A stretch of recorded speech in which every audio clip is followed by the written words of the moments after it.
Hello hi അസ്സലാമു അലൈക്കും. ഇന്നൊരു കിഴി പൊറോട്ടയുടെ റെസിപ്പിയാണ് കാണിക്കുന്നത്. 2 കപ്പ് വെള്ളത്തിൽ മിൽക്ക് മെയ്ഡ്, പഞ്ചസാര, ഉപ്പ് എന്നിട്ട് 1/2 കിലോ മൈദ ഇട്ട് നമ്മൾ കുഴച്ചെടുക്കുന്നുണ്ട്. കുഴച്ച് ഏതാണ്ട് 2 മണിക്കൂറോളം മാവ് റെസ്റ്റ് ചെയ്യാൻ വെക്കുന്നുണ്ട്. അതിനുശേഷം മാവ് ബോൾസാക്കി എടുത്ത് നമ്മൾ അടിച്ചെടുത്ത് റോൾ ചെയ്ത് വെക്കുന്നു വീണ്ടും. അതിനുശേഷം നമ്മൾ പൊറോട്ട ചുട്ടെടുക്കുന്നുണ്ട്.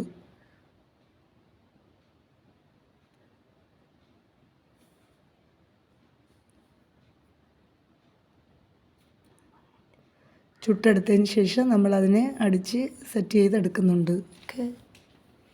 അതിനുശേഷം നമ്മളിതിൽ ചിക്കൻ കറിയും ചിക്കൻ ഫ്രൈയും വറുത്ത ഓണിയനും ഫ്രൈ ചെയ്ത കാഷ്നട്ടും കൂടെ സെറ്റ് ചെയ്ത് നമ്മൾ വാഴയിലയിൽ പൊതിഞ്ഞ് വീണ്ടും നമ്മളതിനെ താവയിൽ വെച്ച് ഇതാക്കി എടുക്കുന്നുണ്ട്, മുറിച്ച്.